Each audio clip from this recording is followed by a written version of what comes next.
Bonjour et bienvenue sur la chaîne de Miss Scrap. Aujourd'hui, nous allons voir ensemble comment réaliser donc des lightbox, des boîtes à lumière, dans le cadre d'un calendrier de l'Avent. Nous allons donc voir ensemble comment réaliser une boîte à lumière que vous pourrez allumer chaque dimanche de l'Avent. Voici donc celle que je vous propose aujourd'hui. Donc une petite boîte toute simple dans laquelle vous pourrez donc, comme vous le voyez, glisser une petite bougie à LED, hop, que je vais sortir, voilà. Et voici donc la petite boîte qui se compose donc d'un socle que j'ai fait avec notre papier brillant. Je vous le rapproche un petit peu. Vous allez avoir donc la base de notre lanterne qui est faite donc avec notre vélum.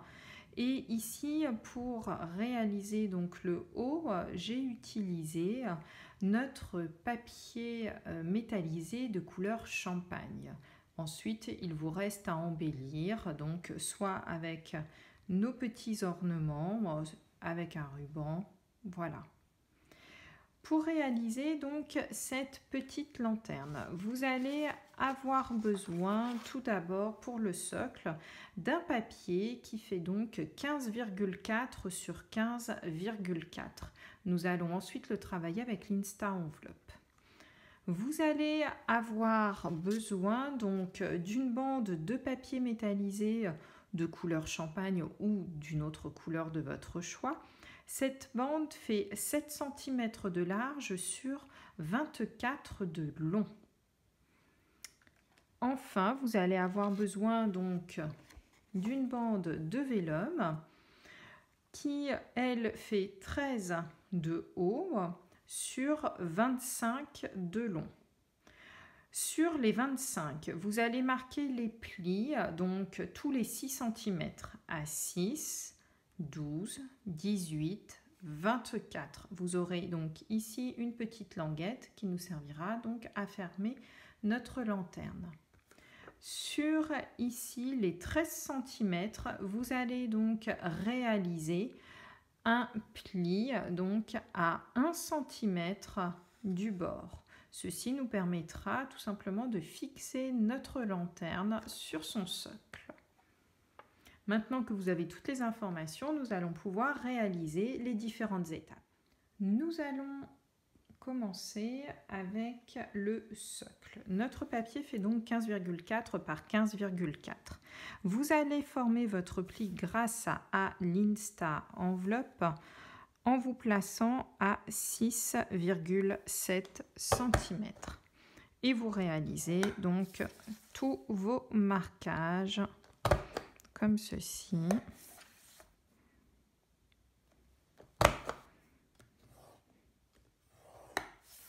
Hop. Et hop. Ici, nous avons donc la base qui va nous servir pour faire comme une enveloppe.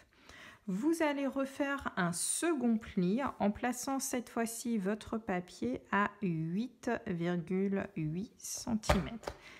Et de la même manière que précédemment, vous allez donc refaire un tour complet.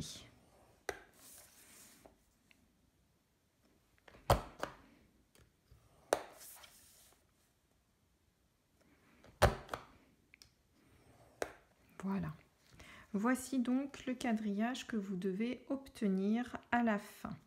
Ici, l'épaisseur correspond en fait à l'épaisseur de notre socle. Vous allez donc découper ici les petites languettes donc en biseau comme ceci, et sur chacune d'elles vous allez pouvoir y mettre donc un petit bout de scotch. Sur l'autre côté, ici sur 3 pointes, vous allez pouvoir mettre un petit bout de scotch également. Il vous reste ensuite à marquer les plis et à former votre socle. Une fois les angles rentrés et les coins rabattus, voici donc votre socle qui est désormais réalisé. On va le mettre de côté. Concernant la lanterne en elle-même, Je vous propose donc de la décorer comme vous le souhaitez, éventuellement aussi d'y faire donc des petits trous pour qu'on voit mieux la lumière. Pour ma part, j'ai donc utilisé ici le petit motif donc du souhait en rafale, et pour réaliser donc les flocons qui sont sur le dessus, j'ai utilisé donc No Feelings flocons virevoltants. Et pour réaliser les petits trous dans le calque, ici les deux petits flocons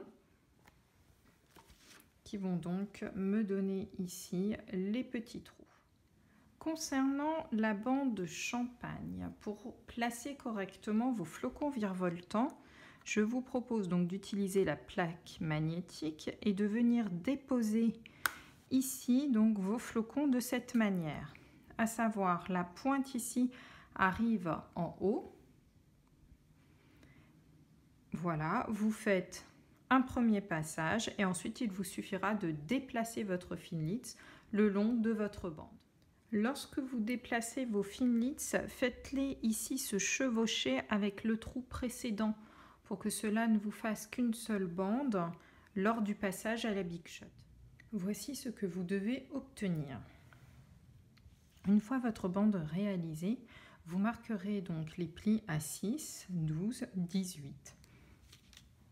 Et vous pourrez venir coller votre bande sur le haut du papier vélin. Donc faites attention donc de bien faire coïncider vos pliures sur les pliures du vélin et ici en laissant toujours votre petite bande de libre. Une fois votre bande collée, voici ce que vous devez obtenir.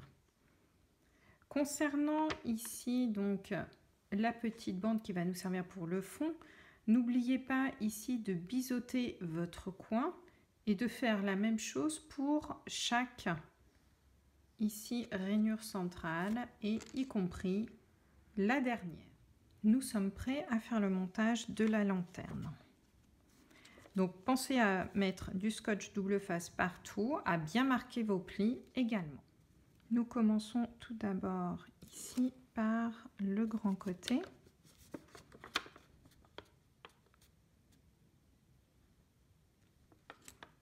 Hop. Et on vient le mettre comme il faut ici. Pensez à bien appuyer pour être sûr. Et ensuite ici, il vous reste simplement à enlever en fait votre scotch. Voici ce que cela peut donner avant d'être sur le socle. Il vous reste ensuite donc à reprendre votre socle et à positionner votre lanterne dessus. J'ai réalisé le socle pour qu'il soit légèrement plus grand en fait que ne l'est notre lanterne, le socle faisant 8 cm par 8 cm. Il vous suffit donc ensuite de le positionner dessus comme ceci. Donc n'hésitez pas à utiliser aussi votre plioir pour bien l'appuyer, redresser éventuellement vos petits flocons. Et voici donc votre lanterne qui est prête. Il ne reste plus qu'à l'embellir. Pour la terminer, j'ai donc utilisé notre ruban à bordure métallisée ainsi que nos petits ornements joie de l'hiver qui je trouve aller très bien avec ce type de projet. Voici donc vos petites lanternes de terminées. Il ne vous restera plus qu'à les allumer chaque dimanche de l'Avent. Voilà, j'espère que ce petit projet vous aura plu. Je vous dis à bientôt pour une nouvelle vidéo.